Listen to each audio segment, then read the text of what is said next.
नमस्कार, स्वागत है आपका एबीपी न्यूज में। आपके साथ मैं अखिलेश आनंद हूं। महाभारत एक्सप्रेस की जो ये यात्रा है, इसके तमाम साथियों का मैं अमरावती से बहुत बहुत स्वागत करता हूं। रामेश्वरम से हमने यात्रा शुरू की थी, हमें अयोध्या तक पहुंचना है। दक्षिण भारत में हजारों किलोमीटर की दूरी हम तय कर चुके हैं। अब महाराष्ट्र के विभिन्न इलाकों में मैं पहुंच रहा हूं और ये अमरावती का मुख्य चौराहा आप देख रहे हैं। अमरावती के बारे में भी बात होगी, महाराष्ट्र की राजनीति की भी बात होगी। शहर के एक माननीय हमारे साथ हैं। मुझे पहले संक्षिप्त में बताइए, अमरावती की क्यों प्रसिद्ध है? अमरावती पौराणिक के लिए बहुत प्रसिद्ध है। जैसा आपने बताया कि आपकी महाभारत यात्रा है, तो महाभारत में जो भीम हुआ करते थे, यहाँ चिखलदरा में भीम कुंड, उनके पैर रखने के कारण कुंड बना, उसका भीम कुंड है। और श्री कृष्ण भगवान का जो ससुराल है यहाँ से नज़दीक है।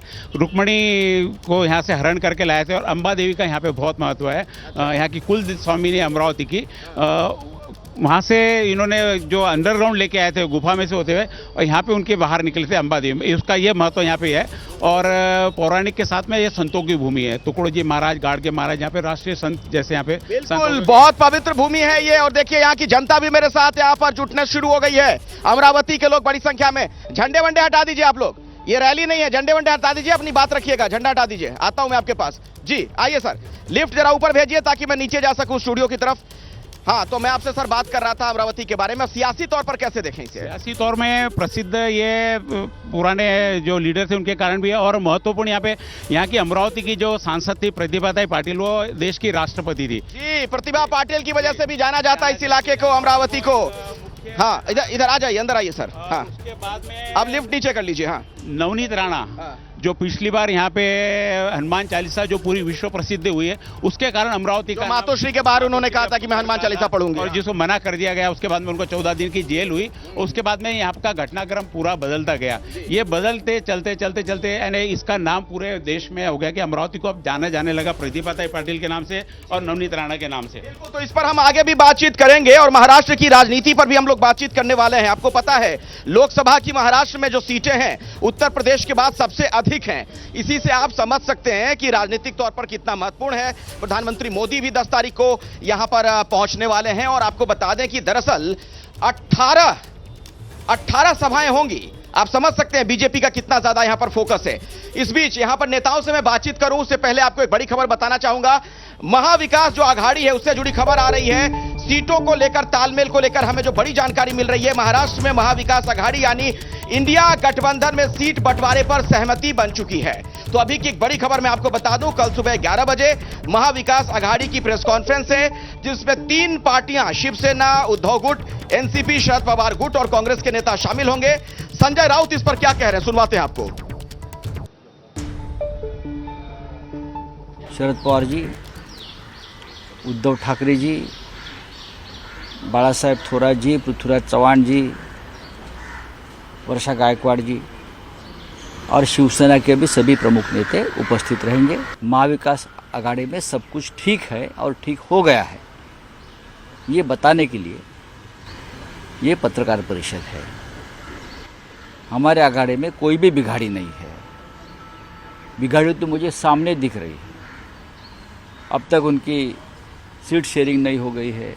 बहुत से जो सीटिंग एमपी थे शिंदे गुट के, उनकी उम्मीदवारी कट गई है। बहुत सी बातें हैं। महाविकास आघाड़ी में सब कुछ ठीक चल रहा है और इसलिए कल हम सब मिलकर एक ज्वाइंट प्रेस कॉन्फ्रेंस लेकर जनता के सामने जाएंगे। संजय राउत को आपने सुना और अमरावती की जनता भी आप देख सकते हैं मेरे साथ यहां पर मौजूद है बड़ी संख्या में। इन लोगों से भी हम बातचीत करेंगे, लेकिन नेताओं से बातचीत की शुरुआत और बीजेपी से मेरा पहला सवाल है। संजय राउत कह रहे थे कि महाविकास आघाड़ी में अब कोई बिगाड़ी नहीं है, दिक्कत आप लोग की तरफ है।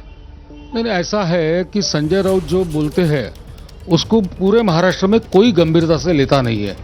इनमें क्या खींचतान हुई है, क्या झगड़े हुए हैं, वो पूरे महाराष्ट्र ने देखे हैं। इनका एक का भी पैर एक के साथ नहीं गिरता है और अंतर विरोध है बहुत बड़ा। एक में के ऊपर आरोपों की बौछार हो रही है, कोई समन्वय नहीं है। नाना पटोले जी अपने ढंग से काम करते हैं। कांग्रेस में अंतर्गत उनको विरोध है। वडेट्टीवार जो कांग्रेस के बड़े नेता है, उनके खिलाफ बहुत अनर्गल प्रलापबाजी उनके मतदार संघ में हुई है, चुनाव संघ में हुई है। और कांग्रेस के बड़े बड़े जितने भी नेता है वो तो उनसे छूट गए, उनके हाथ में तो रहे हुए नहीं है। शिवसेना की वही गत है और राष्ट्रवादी की भी वही पे आऊंगा सर, लेकिन अमरावती से आपकी उम्मीदवार कौन है? हमारी उम्मीदवार है जो अभी यहाँ की विद्यमान एमपी है नवनीत राणा जी। तो नवनीत राणा जी तो पिछली बार आप लोग के खिलाफ थी चुनाव में, हाँ बिल्कुल थी। साथ ले आए आप। हाँ लेके आए, हम लेके आए साथ में। 5 साल वो हमारे पंतप्रधान नरेंद्र मोदी जी का जो एजेंडा है उस एजेंडे पर चली। जितने भी राष्ट्र के हित के बिल वहां पर लाए गए, उन बिलों पर बड़ी अच्छी बहस, अच्छी चर्चा उन्होंने की। 5 साल मोदी जी का जो विकास का एजेंडा है, उस विकास के एजेंडे के साथ और राष्ट्र हित के जितने भी विषय मोदी जी ने उठाए, उन सभी विषयों के साथ नवनीत राणा जी प्रामाणिकता से रही। मैं समझ गया आपकी बात। कांग्रेस से मेरा सवाल है, जब विपक्ष वाले लोग भी जो बीजेपी के खिलाफ थे वो भी धीरे धीरे उनके साथ जा रहे हैं, तो रहेगा कौन आपके साथ फिर? नहीं, कौन जा रहा है? जो ईडी सीबीआई। नवनीत राणा जब चुनाव लड़ी तो एनसीपी का वरद हस्त था, उन्हें था ना सर? आपने अभी देखा होगा 3 दिन पहले कोर्ट का निर्णय आया और कोर्ट ने, हाई कोर्ट ने उनका जो है वो रद्द कर दिया था। उसके बाद में उनको क्यों जाना पड़ा भाजपा के तरफ, ये तो सारी दुनिया जानती है। और इसी का तो रोष है पूरे हमारे मतदार संघ में। मैं आपको बता रहा हूं कि नवनीत राणा पिछली बार जो चुन के आई थी वो हमारे सेकुलर वोट के भरोसे चुन के आए थे, और अभी जो है ये सेकुलर जनता उनको ये सिखाएगी कि इस तरीके से जो दगाबाजी होती है, वोट किसी का लोगे और किसी के तरफ विरोधी इसमें जाके बैठ जाओगे, ये यहाँ की जनता नहीं इसको। आपका कोई उम्मीदवार है यहाँ से? जी बिल्कुल है, बलवंत वानखड़े जो है हमारे उम्मीदवार। कैसी टक्कर है? महाविकास आघाड़ी की। हम लोग चुनाव जीत चुके हैं। मैं आपको आज यहाँ पे इस चौराहे से आपको ये बता रहा हूँ कि हम लोग बड़ी मार्जिन से। देखिए, जो आरोप बीजेपी पे आप लगाते हैं वो फिर आप पर आरोप लगाएंगे कि ईवीएम हैक कर लिया आपने, पहले ही आपने ऐलान कर दिया। देखिए, यहाँ की जनता जो है, ये जो विदर्भ का रीजन है, यहाँ पर सेकुलर विचारधारा और कांग्रेस की खुशबू है इस मिट्टी में। मैं आपको बता रहा हूँ। ठीक है, मैं और भी नेताओं से बात करूंगा। दर्शकों को मैं ये बताता चलूं कि विदर्भ का ये दूसरा सबसे बड़ा शहर है अमरावती, जहां से ये लाइव देख रहे हैं टेलीकास्ट चर्चा। हाँ, क्या होने वाला है इस बार चुनाव में? इस बार चुनाव में महाविकास आघाड़ी 100% चुन के आ जाएगी।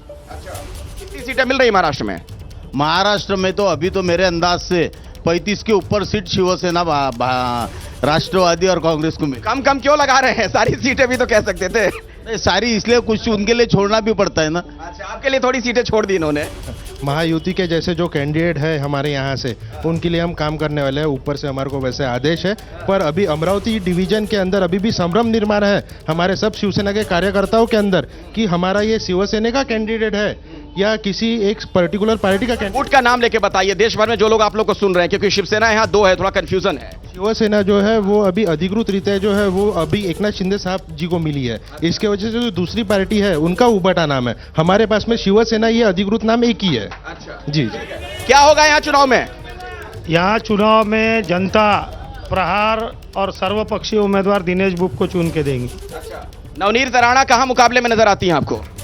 अमरावती लोकसभा में महाविकास आघाड़ी यहाँ पर चुनकर आएंगी। बलवंत वानखड़े या 1 लाख वोटों ज़्यादा वोटों से चुनकर आएंगे।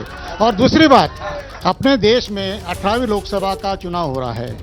क्या आपने कभी देखा इस देश में जो सरकार अपन चुनते हैं वो अपनी कंपनी के बोर्ड ऑफ डायरेक्टर अपन चुनते हैं, क्योंकि अपन चुनते हैं जाति पे, धर्म पे। अपने देश में पब्लिक सेक्टर इतना बड़ा सेक्टर है, वहाँ उसमें लाखों नौकरियां है, उसके बावजूद बेरोजगारी सबसे बड़ी है। सरकार भर्तियां नहीं करती है। चुनाव में बेरोजगारी बड़ा मुद्दा है, आपको ऐसा लगता है कि और यदि इस देश में अपने सभी मतदाताओं ने अगर अपने देश के सरकार चुनते वक्त पब्लिक सेक्टर को बचाने के लिए अपन जो चुनते हो उसको बोर्ड ऑफ डायरेक्टर के तहत ये 100% भागीदार है अपन सभी जने। यदि अपन ने सबने सोचा कि अपने कंपनी इन्होंने घाटे में नहीं लाने के लिए इसको सरकार चुनी, तो इस देश में कोई भी भुखमरी से मरेगा नहीं। क्या कहना चाह रहे हैं? देखिए, मैं आनंदराज अंबेडकर यहाँ से चुनाव लड़ रहा हूँ और यहाँ जो भी वंचित, दलित, कष्टकरी लोग हैं उनका एक बड़ा संगठन यहाँ हुआ है और वो चाहते हैं कि इस देश में सही मायने में अभी तक यहाँ जो सत्ताधारी लोग हैं, कुछ लोगों की एक प्रकार की मक्तेदारी हुई है और लोग। लेकिन कांग्रेस तो कहती है ना कि वंचितों, दलितों का सबसे अधिक ख्याल रखती है वो। कांग्रेस और कांग्रेस अगर रखते थी तो ये आप देखते हो सबसे ज़्यादा जो ये भांडवलशाही जो बढ़ रही थी वो कांग्रेस के समय ही हो गई और आज उसको बीजेपी उसको बढ़ावा दे रही है। तो ये जो हो रहा है इस मामले में दोनों आपको एक जैसे नजर आ रहे हैं, कांग्रेस और बीजेपी? मेरे हिसाब से दोनों भी एक ही दाने के। ठीक है, अब मैं पब्लिक के पास आ रहा हूं, हाथ उठाइएगा जिनको अपनी बात रखनी हो, सबके पास आऊंगा बारी बारी से। आराम आराम से अपनी बात रखते जाइए और कोशिश करिए कि नेताओं से सवाल पूछिए। हाँ बोलिए। सबको सलाम, जय भीम, सलाम वालेकुम, राम राम। हम ये कहते हैं कि इस देश में जनता को उल्लू बनाया जा रहा है। बीजेपी, राष्ट्रवादी कांग्रेस, शिवसेना, ये सभी एक ही नाणे के दो पहलू है। अगर तुम कुछ गंदा काम करते हो बीजेपी में चल जाओ, वॉशिंग मशीन से क्लियर हो जाएंगे। अगर तुम दूसरे विपक्ष में हो तो सब अच्छा है, सब गलत है, और हमारे पास आए तो सब क्लियर है। ये नहीं चलेगा, इसके आगे जनता। कांग्रेस भी नहीं चलेगा, बीजेपी भी नहीं चलेगा। कौन चलेगा? चलेगा सिर्फ आम्बेडकरवाद। आम्बेडकर, हाँ बोलिए। डॉक्टर बाबा साहब आम्बेडकर ने संविधान लिखा है, ये बीजेपी वाले ने संविधान जो तोड़मोड़ करने का कोशिश शुरू किया है। इसीलिए बीजेपी वाला जो है ये वॉशिंग मशीन की तरह से सब लोग को ले रहा है। ईडी का मशीन में सारे धुल जा रहे हैं। हाँ इधर पीछे पीछे सब अंदर की बात है। यहाँ पे दिनेश बुबू ये सब अंदर भाजपाला आणून आम्हाला 2000चा सिलेंडर नाही घ्यायचा आहे आणि 200 रुपयाचं पेट्रोल नाही घ्यायचं आहे। महागाई कमी करायला पाहिजे भाजपाने। ज्या मुद्द्यावर निवडून आले त्यांनी महागाई वाढवलेली आहे। आमचा नेता आनंदराज आंबेडकर जो विविध पदों के लिए भर्ती होती है महाराष्ट्र में, काफी उसका घोटाला हो चुका था। इस सरकार ने एसआईटी स्थापन करने के लिए बोला था, उसके बाद भी कुछ नहीं हुआ। और जो परीक्षा ठीक है, मैं आता हूं।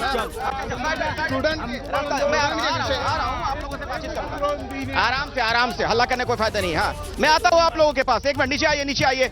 दर्शकों तक एक मैं खबर पहुंचा दूं, पहले एक बड़ी खबर आ रही है। एक मिनट, आता हूं सर, आता हूं। एक ब्रेकिंग न्यूज है, दर्शकों को बता दूं।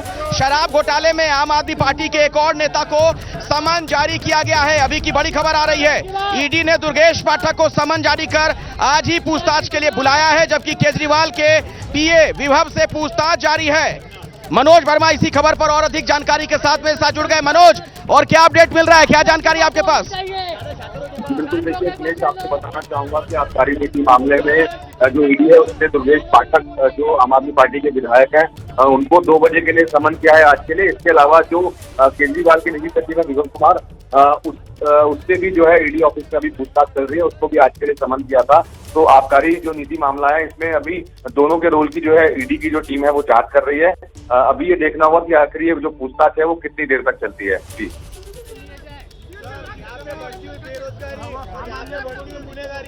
ठीक है, इस खबर पर नजर बनाकर रखिएगा। मैं दोबारा आपके पास लौटूंगा। यहाँ पर बहुत सारे लोगों को अपनी बात रखनी है अमरावती में, जरा उनसे मैं बात करना चाहूंगा। हाँ बोलिए, क्या कहना चाह रहे, बोलिए।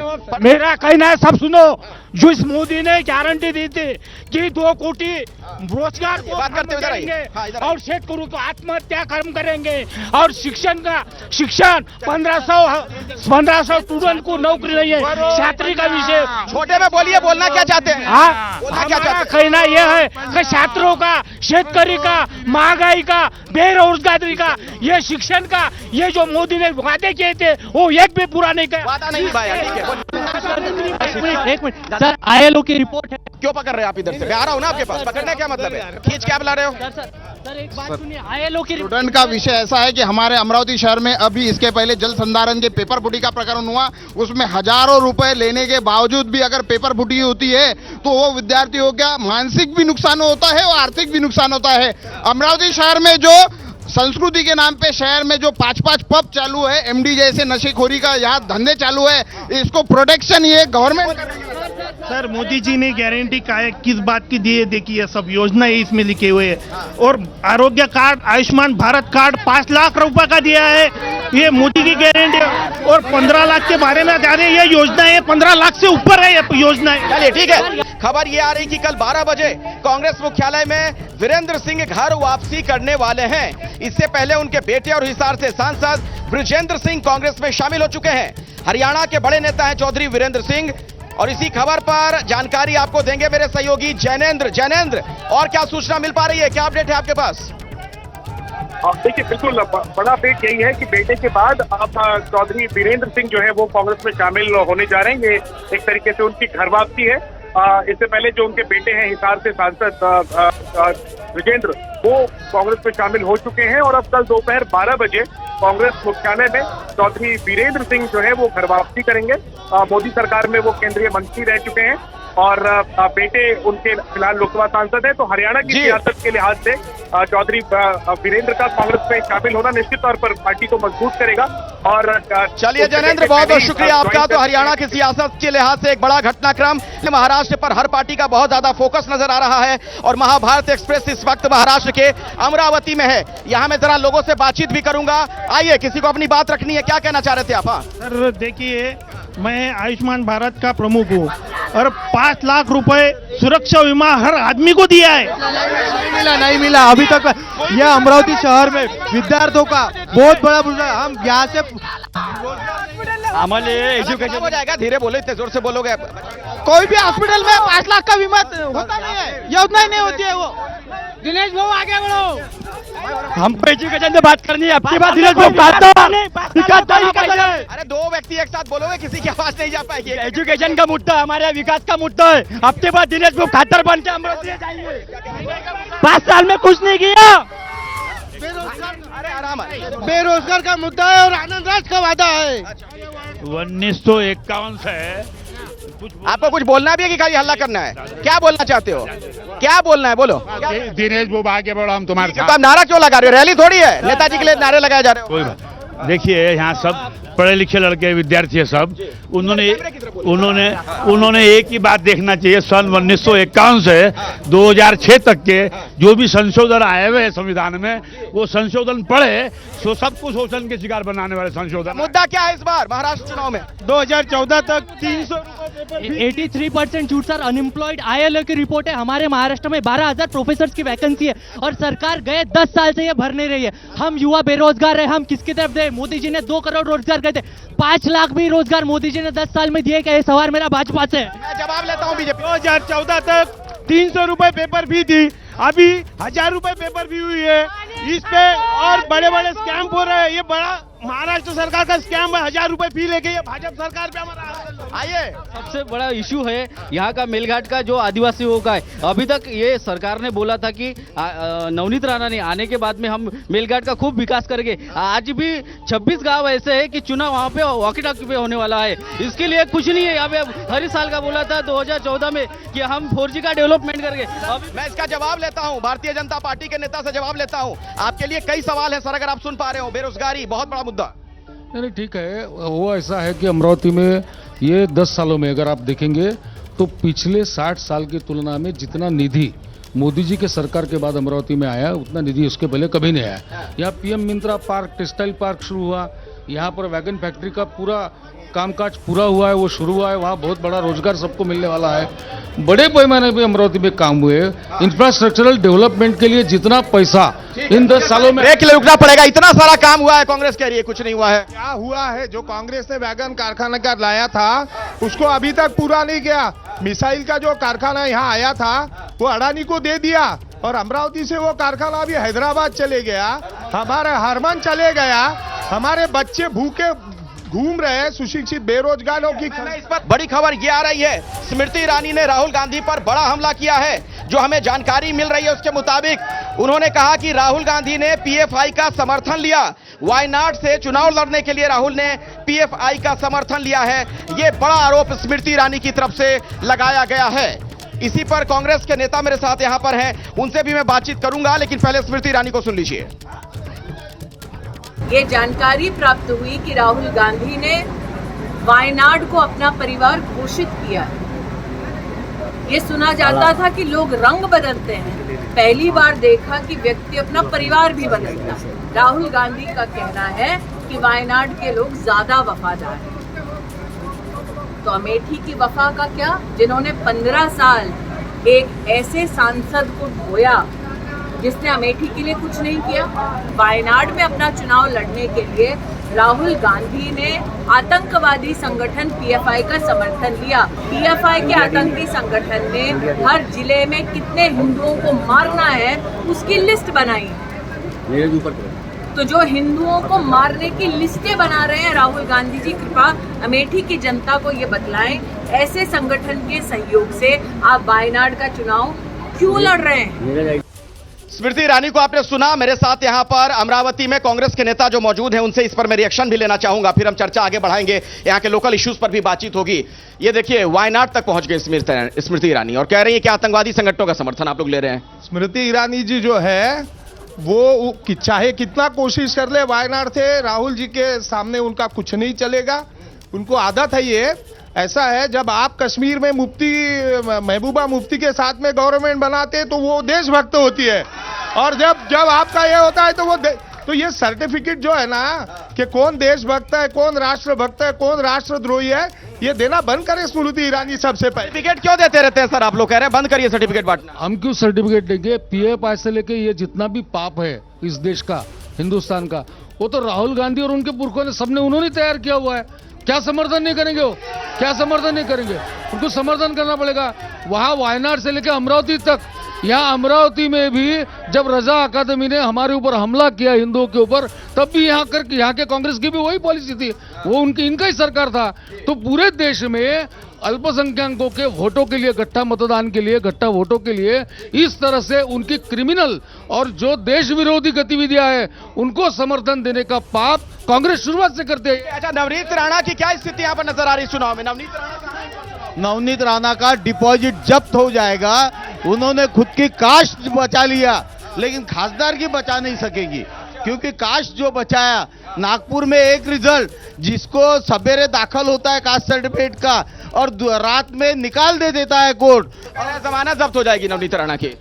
नहीं, अभी ऐसा है कि हम महायुति के अगर है भी तो यहाँ पे सबसे पहले जो फ्लेक्स लगे थे, मोदी जी आपसे बैर नहीं, राणा तेरी खैर नहीं, ऐसे जो लगे थे, इसके विरोध में हम भी उतरे थे।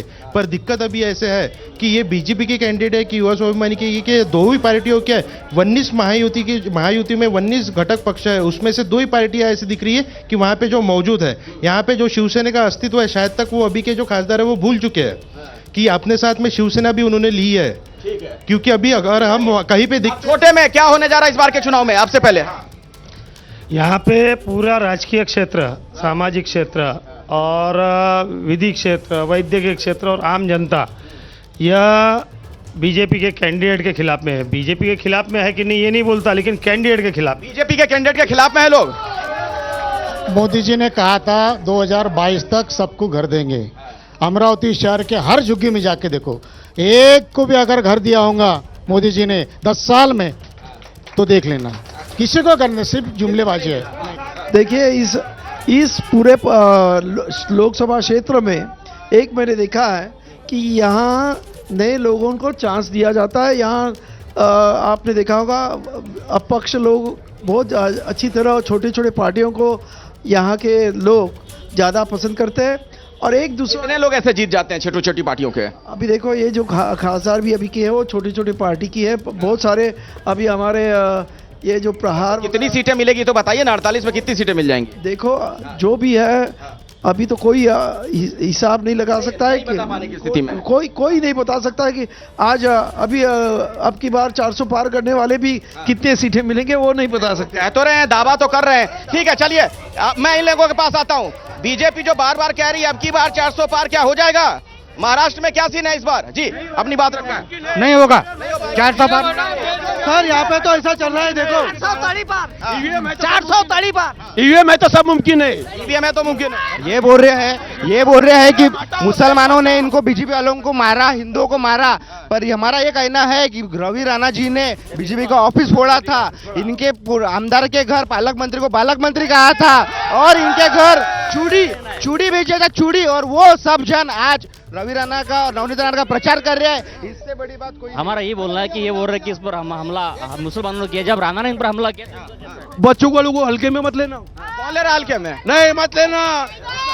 अचलपुर के फिनले मिल का मुद्दा है जो कांग्रेस के काल में चालू हो गई थी, मगर बीजेपी के सत्ता होने के बाद भी फिनले मिल का मुद्दा, यह काश्तकारों का मुद्दा यहाँ के खासदार नवनीत जी राणा ने लिया नहीं। अभी तक के फिनले मिल के सोच लीजिए फिर आता हूँ मैं आपके पास, क्या बोलना है? इधर से किसी को अपनी बात रखनी है। हाँ बोलिए, बच्चे की बात करो, क्या चाह रहे हैं? अरे बोलो, क्या बोलना है? महाविकास आघाड़ी चुन के आएगी यहाँ से। जो कुछ अभी तक तमाशे थे वो तमाशे सबने देख चुके हैं। अभी ये इलेक्शन पूरा जनता के हाथ में गया हुआ है, या कोई काम की नहीं, सिर्फ जो महाविकास आघाड़ी के बलवंत वानखेड़े वही चुन। चलिए, इस बार चुनाव में सबसे बड़ा मुद्दा महाराष्ट्र में क्या है? इसमें पूरे देश में एक बहुत इंपॉर्टेंट मुद्दा है, वो संविधान बचाना और लोकशाही बचाना। ठीक है, इस देश में संविधान बचाना है और भाजपा को हराना है। अच्छा, आपके लिए बड़ा मुद्दा भाजपा को हराना है। यहाँ के इस चुनाव में लोकल लेवल पे बीजेपी के कैंडिडेट को हराना ये सबसे बड़ा मुद्दा है। बीजेपी से आपको कोई दिक्कत नहीं है पार्टी से, लेकिन कैंडिडेट से दिक्कत है। नवनीत राणा जी के बारे में कह रहे हैं यहाँ पे अच्छा, बाकी जगहों पे बीजेपी के साथ हैं आप? वो अलग बात है, बाकी जगह हम है ही नहीं, हम हमारे जिले में हैं। अच्छा, हाँ। तो आप कह रहे हैं बीजेपी से कोई बैर नहीं है, तो जब उनसे बैर नहीं है तो फिर आप नवनीत राणा के लिए ऐसा क्यों बोल रहे हैं? मतलब निकालिए आप, ये जिले की जनता को पूछिए क्यों हराना जरूरी है। महाराष्ट्र के जो मुख्यमंत्री एकनाथ रावजी शिंदे साहब, उन्हें जो नारा दिया है महाराष्ट्र के अंदर 40+ जो सीटा होना है बीजेपी को, और इसके लिए जो मदद करना है अपने मोदी जी की, तो इस बार का जो नारा है वो यही रहेगा कि मोदी जी के लिए इस बार 400 पार। मुद्दा क्या है? सम्माननीय उद्धव जी बाला साहेब ठाकरे, इनको जो तकलीफ दिया वो तकलीफ का हमको बदला लेना है और महाराष्ट्र में बीजेपी को हद्दपार करना है। कांग्रेस, देखिए, मुद्दे जो अहम मुद्दे हैं उसमें सबसे अहम मुद्दा है संविधान को बचाना है, लोकशाही को बचाना है, इन तानाशाहों को हटाना है इस देश की इस पर से। उसके बाद में यहाँ जो पश्चिम विदर्भ है, यहाँ पे किसानों की जो आत्महत्या हो रही है, ये बच्चे जो है उनको रोजगार नहीं है, और मोदी जी ने जो झूठे वादे किए थे उनको अभी हद पार करना है, यही इस चुनाव के इतने सारे मुद्दे हैं आपके खिलाफ। देखिए भाई साहब, देश का मूड तय है, पूरी देश की जनता मोदी जी के साथ है, और मोदी जी का 400 पार का जो नारा है वो वास्तव में आने वाला है। लोग परिवारवाद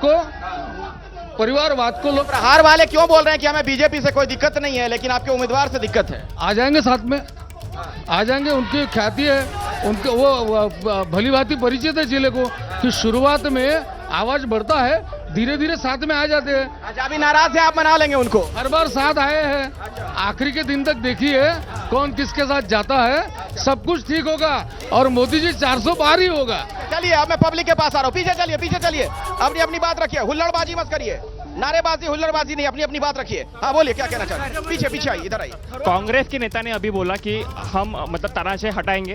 पीछे पहले जगह बनाइए, कैमरे के सामने बताइए, उधर चलिए।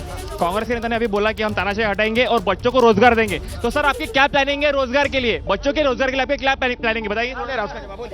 सर, मैं कहना चाहता हूँ कि अमरावती शहर के अंदर टोटल 21,000 ऑटो हो चुके हैं, बराबर सर। तो हमारे यहाँ पे मालूम है क्या, खासदार जी नवनीत राणा है, उनके पास में अगर कोई भी तकलीफ लेके गए तो वो उस सोल्यूशन का हल निकाल के देती है हमको, तो हमको तो वही चाहिए जी। नवनीत राणा, बीजेपी 400 पार होंगे, नवनीत राणा ही चाहिए। ठीक है, किसान पीछे चलिए, बाकी जिन लोगों को बोल नहीं पाए उनको उनके पास। हाँ, इधर बोलने दीजिए यार, इन लोग को अपनी बात रखनी है। बोलिए, क्या कहना चाह रहे हैं? इधर यहाँ पे किसानों को भाव नहीं मिले, सोयाबीन को 4,000 रुपए भाव मिला, सोयाबीन को सिर्फ 4,000 रुपए भाव मिला है, किसानों को भाव नहीं मिले। यहाँ के किसान नाराज है। हाँ बोलिए। मोदी जी ने सबको घर दिया, ये बात तय है कि देखिए, घर सबको 2.5 लाख रुपए का घर दिया मोदी जी ने। आम आदमी का घर, आम आदमी का अमरावती जिले में बात कर रहे हैं, मोदी जी ने घर दिया है। आज इनके 10 साल में एक भी अमरावती में घर बता दीजिए, शहर में आवास निवास में। आगे आइए, इधर आइए, इधर से किसी कुछ कहना, अपनी बात रखिए, क्या बोला?